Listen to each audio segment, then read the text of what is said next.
जब भी हम कोई अपना नया बिजनेस स्टार्ट करने वाले होते हैं तो हमारे दिमाग में और कोई भी इंसान हो, सबसे पहले उसके दिमाग में आता है कि हम इस बिज़नेस में कौन सी मशीन को परचेज करें। हम बात कर रहे हैं डोना मेकिंग मशीन का और इस बिज़नेस के बारे में। तो सबसे पहले दिमाग में आता है कि हम कौन सी ऐसी मशीन ख़रीदें जो हमारे लिए सबसे बेस्ट हो और आगे वो हमें प्रॉफिट दे।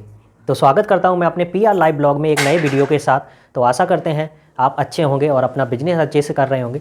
तो आज का ब्लॉग होने वाला है कि बिजनेस करने से पहले जो चीज़ें दिमाग में आती हैं मशीन के लिए, उसके बारे में। तो आज का वीडियो स्टार्ट करते हैं और आपको बताते हैं कि कौन सी मशीन आपके लिए बेस्ट होगी और कौन सी नहीं, और आपको अच्छा बिजनेस, सफल बिजनेस करने के लिए कौन सी मशीन ऐसी ख़रीदें, क्या आपको समझना चाहिए जिसमें आपको फ़ायदा हो और आप इस बिज़नेस में प्रॉफिट पाएँ, आगे तक भविष्य में आपको लॉस ना हो और आप आगे बढ़ते चले जाएँ। तो चलिए वीडियो को स्टार्ट करते हैं और आपको बताते हैं स्टेप बाय स्टेप।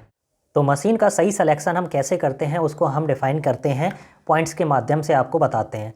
ठीक है, तो पहले पॉइंट में हम सिलेक्ट करेंगे प्रोडक्ट डिज़ाइन को। तो पहला पॉइंट जो आता है प्रोडक्ट डिज़ाइन का, तो इसमें क्या होता है प्रोडक्ट डिज़ाइन में, तो प्रोडक्ट डिज़ाइन जो होती हैं वो हमारे जो दोना, पेपर प्लेट, इसके माध्यम से हम इसको डिवाइड करते हैं। ठीक है, तो फर्स्ट जो मशीन आती हैं उसमें दो तरह के होते हैं कि हम क्या करना चाह रहे हैं, क्या हम सिंपल आइटम बनाएंगे, क्या हम फैंसी आइटम बनाएंगे। तो दो होते हैं, फैंसी आइटम और सिंपल आइटम।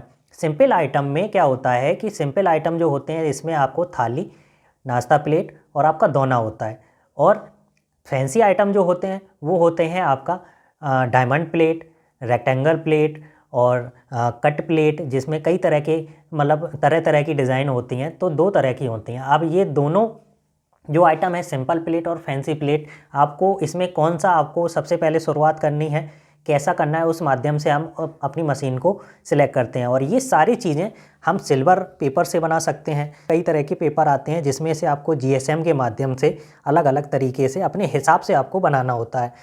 तो ये स्टेप होता है प्रोडक्ट डिज़ाइन का। तो हमें सबसे पहले चूज करना होता है कि मार्केट में कौन सी डिज़ाइन चल रही है, और उसको समझने से पहले सबसे पहले हमें समझना होता है कि जो चल रही है उस हिसाब से हम अपने बिजनेस को स्टार्ट करें।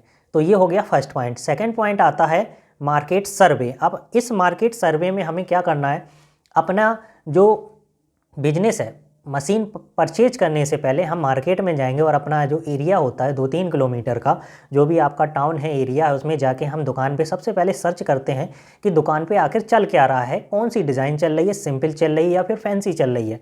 ठीक है, तो जब तक हम इसको सर्च नहीं करेंगे तब तक हम जान नहीं पाएंगे कि हमें एक्चुअली बनाना क्या है। ठीक है, नहीं तो हम बिना पूछे, बिना देखे परखे अगर बना देंगे तो आपको लॉस होना एकदम, कहते हैं कि वो तो होगा ही होगा जब आप सर्च ही नहीं करेंगे। तो आपको सबसे पहले जाना है, सैंपल कलेक्ट करना है, देखना है, परखना है कि आपके मार्केट में सबसे अच्छा प्रोडक्ट सबसे कौन सा आपका सिंपल चल रहा है या फिर फैंसी चल रहा है। तो सबसे पहले आपको ये करना है मार्केट सर्वे में। ठीक है, जब ये आप कर लेंगे तो आपको समझ में आ जाएगा कि आपको कौन सी मशीन परचेज करनी चाहिए, कौन सा प्रोडक्ट बनाने के लिए। तो आप समझ जाएंगे कि इसमें फैंसी चल रहा है या फिर आपका सिंपल प्रोडक्ट चल रहा है। अब बात करते हैं हम तीसरे पॉइंट की, मशीन सिलेक्शन। जब आपने प्रोडक्ट की डिज़ाइन समझ ली, सेकंड में आपने मार्केट समझ लिया कि मार्केट में एक्चुअली चल क्या रहा है, ठीक है, तो आपको ये समझ में आ जाएगा कि मुझे कौन सा प्रोडक्ट उतारना है, कौन सा आपको बनाना है। ठीक है, तो सबसे पहली बात, अगर आपके मार्केट में सिंपल आइटम चल रहा है तो आपके लिए सबसे अच्छा होगा मशीन का सिलेक्शन करना। आप सबसे अच्छा है कि आप क्रैंक मशीन को खरीदिए। क्रैंक मशीन को जब आप खरीदेंगे उसके लिए आपका जो बजट होगा वो होगा आपका 45,000 से लेकर 60-70 हज़ार तक जाएगा। रॉ मटेरियल के साथ आपका ये लाख रुपए तक का आपका बजट हो जाएगा। सिंगल डाई खरीदते हैं तो आपको ये 45,000 में मशीन मिल जाएगी लगभग, ऊपर नीचे हो सकता है। डबल खरीदेंगे तो आपका 60 से 70-80 तक आपकी ये मशीन डबल डाई की जाती है, क्रैंक मशीन, सिंपल आइटम बनाने के लिए।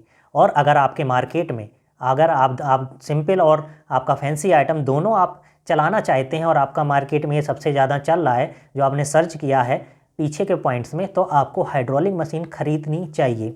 ठीक है, इससे आपको क्या फ़ायदा होगा, इससे आप सिंपल आइटम के साथ साथ फैंसी आइटम, दोनों आइटम बना पाएंगे हाइड्रोलिक मशीन में। और इस मशीन का जो बजट होगा आपका, वो आपका कुछ कॉस्टली हो जाएगा। क्रैंक मशीन सस्ती पड़ जाएगी और आपका जो हाइड्रोलिक मशीन होती है वो आपको कुछ कॉस्टली पड़ेगी, वो आपका लाख रुपए के ऊपर तक जाएगा आपका बजट। ठीक है, तो आप इन सभी चीज़ों को समझते हुए ही आप मशीन का सिलेक्शन करें, तभी आप इस बिज़नेस में सफल हो पाएंगे और एक अच्छे बिजनेसमैन बनकर उभर पाएंगे और आपको बिजनेस में प्रॉफिट होगा। तो ये सारी चीज़ें होती हैं जो मैंने आपको स्टेप बाय स्टेप बताई हैं, 3 स्टेप के माध्यम से, जिसमें आप इन चीज़ों के माध्यम से एक सही मशीन का सिलेक्शन कर पाएंगे और अपने बिजनेस को आगे तक लेके जाएंगे और उसमें प्रॉफिट पाएंगे। तो आपको आशा करते हैं आपको वीडियो पसंद आया होगा, आपको जानकारी पसंद आई होगी और आप समझ गए होंगे कि कैसे आपको मशीन परचेज करनी है और क्या क्या चीज़ें होती हैं कि एक सही मशीन का चयन कैसे किया जाता है और कैसे हम चयन करें जिससे हमको आगे भविष्य में फ़ायदा हो, लॉस ना हो। तो ठीक है, तो वीडियो के माध्यम से जो सारी चीज़ें मैंने आपको बताई हैं, तो इस माध्यम से आप अपनी मशीन का चयन ज़रूर कर लेंगे, जो हमारे नए भाई हैं और जो नए इस बिज़नेस में अपना पैसा इन्वेस्ट करने जा रहे हैं। ठीक है, तो मेरा जो एक्सपीरियंस है उस हिसाब से मैंने आपको ये जानकारी दी है, जितना भी है मेरा एक्सपीरियंस। ठीक है, तो आशा करते हैं आपको वीडियो पसंद आया होगा। नए हमारे जो भी भाई हैं जिन्होंने हमारे चैनल को सब्सक्राइब नहीं किया है, वो हमारे चैनल को सब्सक्राइब कर सकते हैं। अगर वीडियो आपको पसंद आया है, जानकारी आपको पसंद आई है, जानकारी पसंद आए तो हमारे चैनल को सब्सक्राइब करें, शेयर करें वीडियो को, और आगे ऐसे वीडियो आती रहेंगी, कमेंट करना ना भूलें। ठीक है, फिर एक नई जानकारी के साथ मिलेंगे, एक नए सुझाव के साथ, नए टिप्स के साथ, और बिज़नेस को आगे कैसे बढ़ाएं, सही सिलेक्शन। फिर मिलते हैं एक नई इन्फॉर्मेशन के साथ। तब तक के लिए मुझे इजाज़त दें। जय हिंद, जय भारत।